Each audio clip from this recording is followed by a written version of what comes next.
Near the towns of Delavan and Elkhorn in Wisconsin, reports of a hairy humanoid with canine features have been emerging since 1936.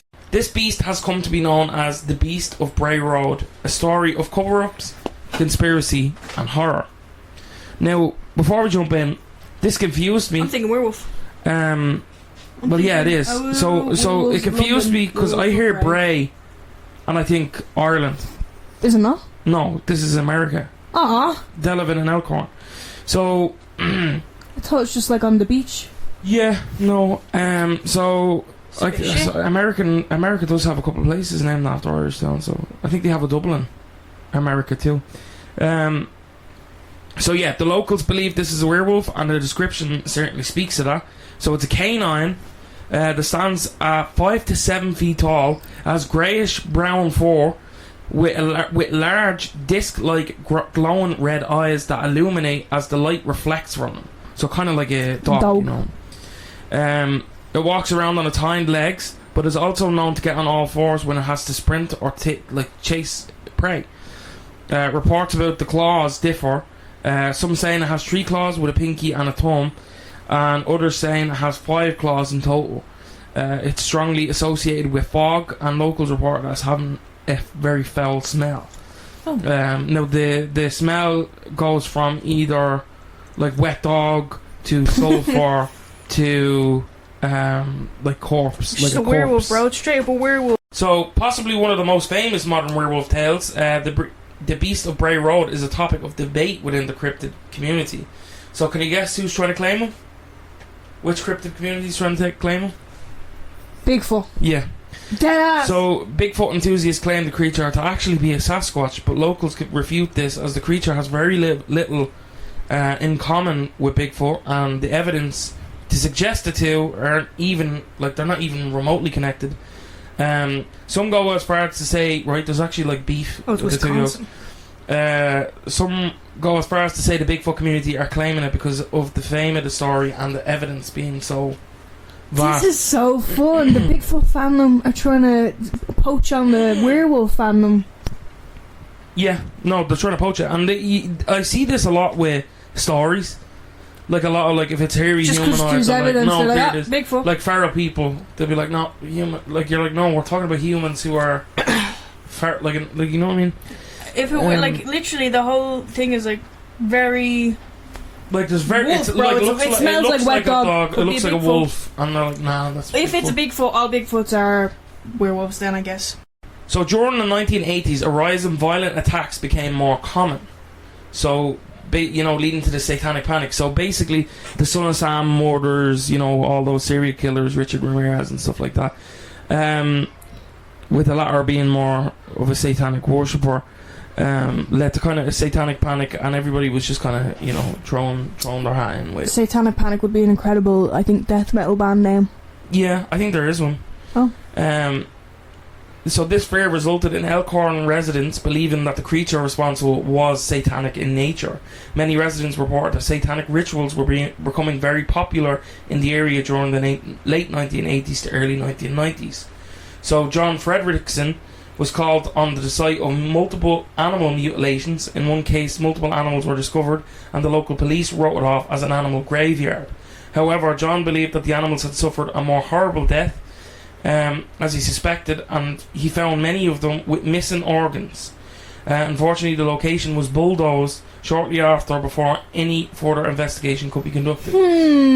Yeah, it sounds like the sheriff might be... It's the sheriff. The sheriff. So, yeah, he kind of put a halt to it, and he was like, no, it's just an animal graveyard. And it's like, raccoons? Is it raccoons? And mixed with elk and squirrels and, like, I don't know. What a variety. And then also cattle mutilations and stuff like that as well in the area. So John Fredrickson, the Walworth County Humane Officer, and he was the one in charge of investigating the strange sight, and said that it was mostly teens doing these rituals, but in other counties. It was more prominent with older adults. He later found out from higher law enforcement that Walworth County was one of the 3 most notorious counties for satanic rituals. Crazy. So, other people in the community blamed the Native American beliefs, Because there is many Native American beliefs that would fit the Beast of Bray road across many tribes, but there's no local Native American legends that specifically connect them to the Beast of Bray road. They all kind of there's no.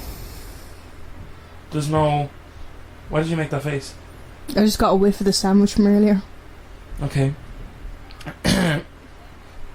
That's it, literally. It's your sandwich, bro. I don't know. I had a bad sandwich, and I spent €5 on it, And I had a bad sandwich before that, and I was like, oh, I'll buy a sandwich, and it was sucked. And Now, we have to hear about it. It's just like, you didn't have to hear about it, you asked. so Lake Geneva, sorry, that's my fault. Resident Ron Rice claimed that he went to the town of Lyons to deliver fertilizer. So we're getting into some sightings now. So Ron, he went to the town of Lyons to deliver fertilizer to a farm on Highway 36, a task he was completing many times before.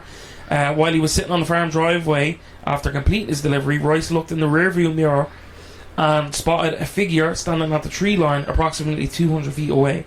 The creature, he said, was standing at nearly 7 feet tall, was covered in coarse brown hair with a long maw filled with sharp dog-like teeth and pointed ears. The creature picked an unidentifiable object off the ground and then retreated into the foliage. It was a ball. It was a stick. Squeaky toy. Sheba that one time. Yeah. So on a late night in 1989, this is a separate account. So on a late fall night in 1989 at around 1:30 a.m., a woman named Laurie was driving home via Bray Road. Again, like every time I hear Bray, it just it's kind of disappointing. It's not ours. Can we take it? Oh, take it. Let's go. Let's bring. We're going to kidnap the Beast of Bray. We're going to put him in Bray, where he belongs. So as she drove, she noticed the figure on the side of the road. The figure was facing away from her, and she could see its pointed ears, obviously. And she could see its pointed ears from behind. As she continued driving, she was able to see the front of the figure. It was a creature with dark brownish grey fur, kneeling. The creature had large claws which were holding a chunk of flattened animal roadkill, more than likely. Laurie believed that the animal was the size of an average human, 5 feet 7 inches and roughly 150 pounds. The creature had glowing eyes. The creature has glowing eyes, and as we said earlier, the headlights of her car shown on it, they reflected discs. That would be I don't know, it looked cool in like a movie. Like, yeah, despite the headlights, the creature was not scared, and it even tracked Laurie's car as she drove away, so he was running alongside the car. Now, one story said that he left claw marks on the side of the car, and there's evidence of it. That would be really I couldn't find anything about that. But there's evidence, I assure you. There's actually quite a lot of evidence for this. I just googled Beast of Bray Road, and like there was a news article where it's like, oh, he ate roadkill. What was it? Oh, disgusted eyewitnesses watch him eat bloody roadkill. And like even there's like a picture of him. My boy is just scranning. Some of them aren't. Some of them, yeah. Some of them. So on October 31st, Halloween, which is what, next week for us, Doris was driving home on a smoggy day while on Sittler Road, known as Hospital Road. She felt her tyre lift off the ground. She drove for another 50 feet before pulling over to check it. Thinking she'd hit a small animal and it was stuck to her car, she got out to investigate. Initially, she didn't see anything, so as she went to check the back of her car, and as she was walking towards the rear, she saw a creature charging straight at her. It was a beast bigger than her, with a hairy chest. She said, made it to her car, and she quickly stepped on the gas. Rushing out, she doesn't... Wait. I shot myself. Sorry, yeah, so he was a beast bigger than her with a hairy chest, so she only kind of made contact with the chest. Which is, sexual harassment. She barely made it into her car and quickly stepped on the gas, rushing out. She doesn't remember how it was running, but she remembers the chest heaving as it ran, again with the chest, as it ran on the footsteps. Yeah, but like, if you, I think, because it'd be the most prominent. Pavement, so she noticed the creature again at a later time, though the exact date isn't disclosed. After picking up a friend from a party, her friend pointed out a creature stalking the side of the road. So they're saying that this kind of caught her scent and kept at her. That sounds so scary. Doris didn't turn to look and instead stepped on the gas to get out as quickly as possible. When she inspected her blue Plymouth Sundance, she noticed what looked like claw marks on the back of the trunk. Linda Godfrey, the author of the book, this is a book she wrote, all about this, confirmed that there were markings, but they couldn't determine what they were. Now there is images of this, and it is kind of crazy. They're quite deep gashes, like ripping metal and stuff. So you know. So in late December 1990, Heather had a terrifying encounter with a creature. Heather's mother, Karen, also remembers the day vividly. She recalls Heather coming home frightened, describing seeing something that looked like a dog until it stood up. Heather explained that she and her friends were sledding when the dusk fell, and suddenly they spotted a large dog-like creature. Its fur was silver-coloured with brown patches, and its face resembled a coyote's. The creature fixed its gaze on Heather and her friends, causing them to slowly back away, unwilling to turn their backs on it. The creature then began chasing them, reaching about halfway to their house before abruptly stopping and retreating into the cornfield. Russell Guest, one of the children with Heather, corroborates the story. So this was like a whole... It could be the same guy. Like the same one instead of like multiple. No, it is. It's meant to be, because it seems like it's aging. So like in the initial stories in the tour. Oh yeah, he's getting greyer and greyer. Oh shit, so he could just be dead by now. Yeah. Well, no, there's... we'll get to that. Well, he's on his way out, man. In August 1992... Well, if he's a werewolf... One foot out of the coffin. We don't know how it is. What, is it one foot in the coffin, the other foot on a banana peel? Yeah. Fuck off. I just imagine the werewolf slipping on a banana peel. And it's... So in August 1992, Tom and his friend Chris Maxwell from Illinois attended a wedding reception... Jesus... in Genesee Depot. Chris was staying at the Jellystone campground near Fort Atkinson, and Tom was driving him there. As they drove, a thick fog rolled in. Bro's horror farmer. And Chris hissed something. Initially, he thought he had hit a mailbox and backed up. However, upon realising there was no mailbox, he noticed a large, hairy creature walking and reaching out to them.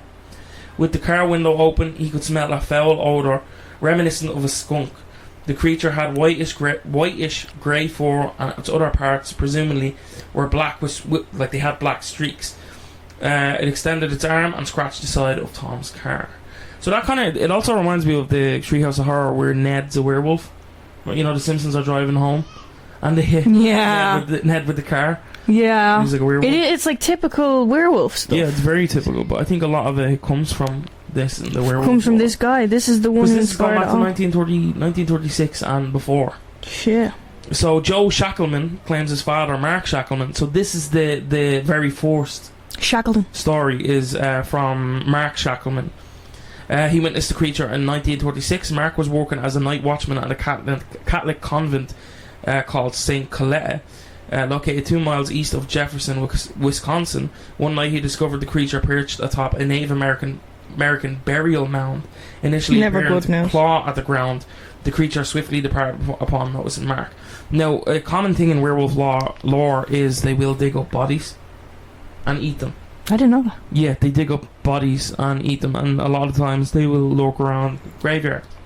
Dude, imagine being a werewolf. You wake up, oh my god, I just ate someone's fucking auntie. Oh shit. Yeah. So the creature, upon noticing Mark, stood upright and confronted him instead of fleeing. Towering over 6 feet tall, it was covered in dark or black hair and emitted an unpleasant odour, reminiscent of rotten meat. Mark described the creature's voice as sounding like a Gadora. No, I don't know what that is. A Gadora, a neo-human-like sound that made eye contact with him. So I tried to almost speak to him. After this encounter, the creature gradually retreated, leaving Mark alone in eerie silence. How's Gadora spelled? Ghidora? G-A-D-A-R-R-A-A-H, sir. How's it spelled? G-A-D-A-R-R-A-A-H, sir. It's not Ghidorah, like as in Godzilla. It's like Gadora. Nah, dude. Oh. Catara, an utterance made by a creature seen in Wisconsin, which is part of the Dogman legend. Yeah. So he just said, I don't know. Yeah, they reckon it was like a name. The sound was described as a growl, and the witness connected it to Gadara. Which, because the creature was seen... This part not be a fucking ritual war. This part not be saying we're fucking summoning them. We turn around, there's like 50... Yeah, there's like a million of them. So in 1972, David claimed to have worked as a DNR agent He received a call from a woman who lived 2 miles from St. Coletta's grounds. She alleged to have seen a strange ape-like figure walking in her farmyard. David drove out to investigate, but found no trace of the creature. 2 weeks later, the woman called again, stating that the creature had approached her front porch, rattled the screen door, and left a slash mark 7 feet above the ground on her house. So 7 feet, like How is that? like really high. Like windows? No, yeah, probably, yeah. It then proceeded to her horse shed and inflicted a 30-inch gash in the horse's neck before leaving. It didn't even The eat. story is recounted by David Jetson, and the woman's identity remains unknown. So these are, and there's tons more. I like how she's in witness protection in case the werewolf There's comes tons and more. grabs Well, her up. it's because of Imagine she the was. DNR investigation and stuff like that. It would still be Imagine you go into witness protection and then you have to deal with like a wolf man. yeah, that'd be cool fun, man. But you'd be so scared. You'd be like, "Oh, it's the mafia back to get me," and it's like, "No, it's just a wolf." It's like, "Oh." So We're going on to evidence now. A retired high school teacher who moved from Illinois to Elkhorn, Wisconsin, claims to have found a raccoon while cleaning up roadkill one day. What? Rest in peace. Rest in peace, my God. You ever Ain't see nobody the raccoon is like roadkill and somebody attached to get well soon balloons one? No. Poor little guy. He took it home, crazy, and placed it in a hole on his property line. A couple of days later, he discovered the raccoon had been cut open from neck to abdomen. So Now, why did you do that though? no, he brought it home to bury it. Okay. Like he He put in a hole. I thought he was just like, he Rest. made a hole, put in a hole for fun. He put it to rest. So later, he found a badger and put it in the same hole. Because you're not going to dig a second hole if there's already one there. And put it in the same hole, and then noticed the raccoon had been moved 20 feet away. Curious, he set up a camera to see what was causing the strange occurrences. He then placed the deer roadkill on his property and arranged the cameras to catch any entity. He claims to have seen strange flying objects and lights around his property. One day he noticed the deer was gone. When he checked the cameras, he saw that the deer had been taken by what appeared to be a mist. He also found tracks and made casts of them. Now, he kind of gives me that, like, I don't know if I buy his story, but on January 29, 2020, see, we're getting up in the years, Dan B. Morgan was driving down Weeks Road, which is a mile away from Bray Road. He claims to have took a picture of what looked like a wolf walking on its hind legs. He showed the picture. He claims he took a picture. So on January 29th, 2020, we're getting up in the years, Dan B. Morgan was driving down Weeks Road, which is a mile away from Bray Road. He claims to have taken a picture of what looked like a wolf walking on its hind legs and showed the picture.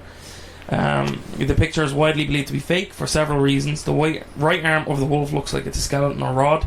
The stomach looks unnatural and it should be lower due to the gravity of its walking on its hind legs, and the creature appears to be in motion, yet the arms and legs don't have motion blur, which leads people to believe that the creature is standing still, basically, instead of moving, as they said.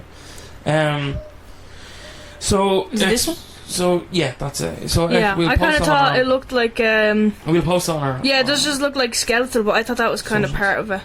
Like I thought. Well, a lot of people have theorized that the picture is actually a skinwalker. So with a Oh, skinwalker, shit. Yeah. So I don't know if I think the picture's real, but I thought like it was supposed to have like skeleton looking arms. That does look creepy. it is creepy. Because it just looks like they took a dead wolf and.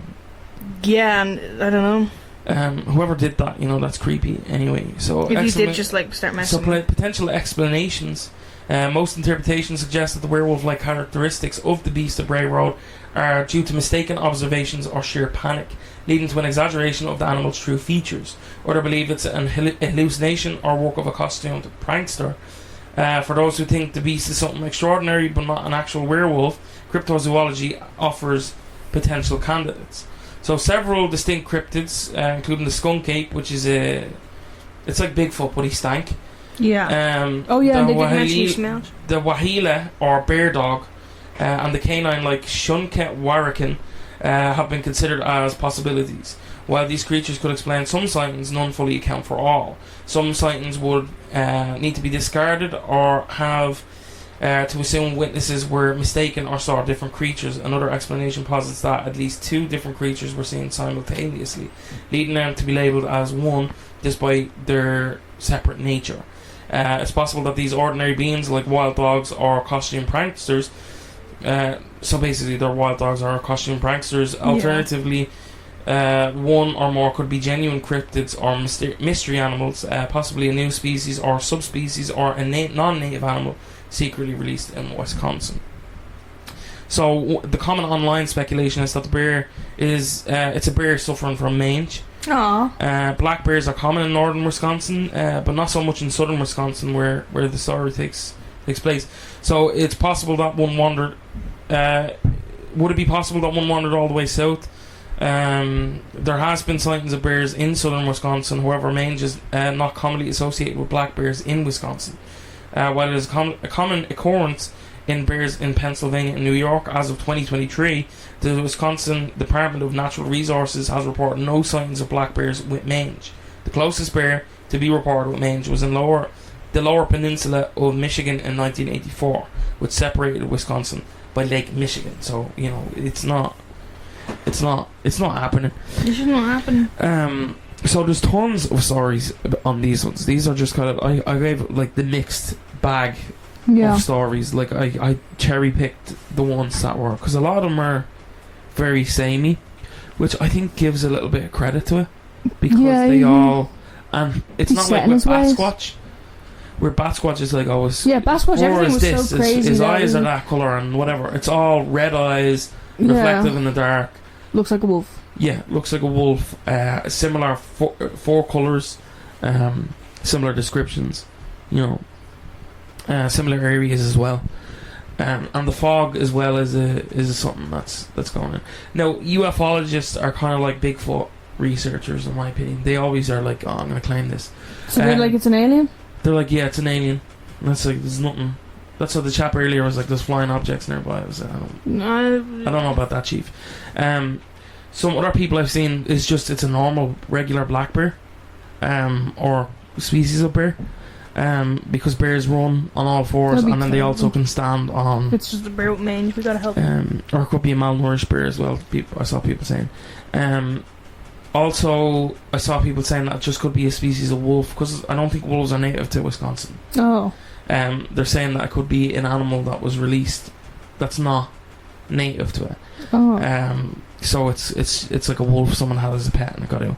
But one of the creepier theories that I seen was that actually there's a lab nearby Wisconsin, and there's a story of the melon-headed children that allegedly I actually do want to do an episode on that, so I won't get too deep into it.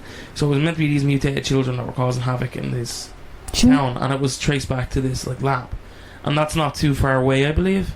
And people are saying that it could be an experimented on animal. That's terrible. Experimented on animal, or some sort of hybrid or whatever. There was the Nazis were trying to make like a wolf super soldier in the 40s. Did you ever see those files? No. Like, the Nazi files alone are crazy. I know about the Angel of Death, the one that was like experimented on the twins. Yeah, he did it on twins. There was in his kind of like camp, basically. There was ones like they wanted to take the head of an ape and put it on a man's body. So instead they cut the head off of an ape and placed it on another ape's body. And the ape was conscious but couldn't move its body. It was alive for about 12 hours. Like just in the complete horror, because it could only move its head. And didn't know, like you're looking down and you're seeing not your body. So yeah, they did a lot of fucked up shit. But they did shit with animals as well. They tried to make it human. There was an ape that people said, because if you see him, he looks so uncanny valley.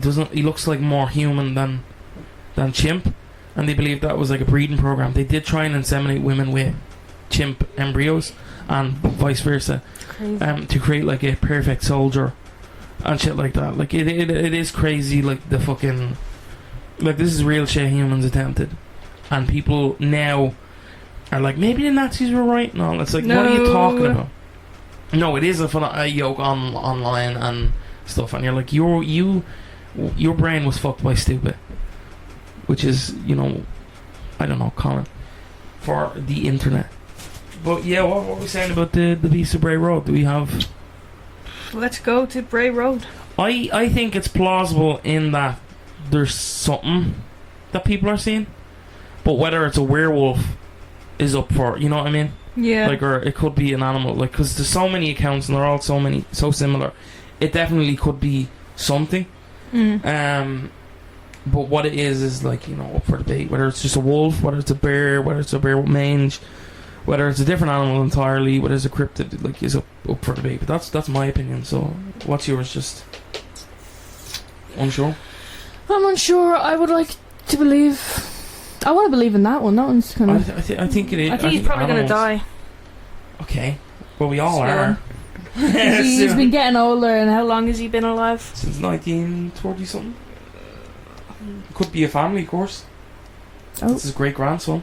A new one's born and then takes over. Like, shit. He's like, shit. That's what happened with Austria werewolves every 7 years. Yeah, every 7 years new someone has couple to take thing their over. place. It's like, god damn it. God damn it. Imagine being born into that. Gosh darn it. They're like, yeah, you like life, don't you? You like running around playing on your bike. Not going to be able to do that with paws. Would you have kids if Just you like were what a you talking werewolf of about. Ossuary? Well, but here's the thing. Some of them had children. There was a story and they had children. It was like a human child. No. So the werewolf shagged and then like... Because you don't have conscious... Yeah, true. Like, you're just in your mind.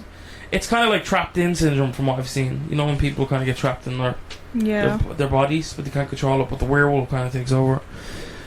So yeah, that's what we have. Next week's episode is the Halloween episode. We will have a special guest. Do we want to say who the special guest is? Or will we just give a little teaser? I think we've got him. We'll just say yup, I said, will we? Yeah, Let's just say we know where the fuck Hurley is. So yeah, we'll catch you. Cause follow us on all social medias. Stay updated. Tell a friend. Tell their friends. Leave a rating. If you enjoyed. What are you saying? Tell a friend of a friend. Tell a friend of a friend. She loves friends. I love kids, Charlie. I love kids. So yeah, we'll catch you in the next one. Follow us on social medias, and we will see you next week. Goodbye. Bye, everybody.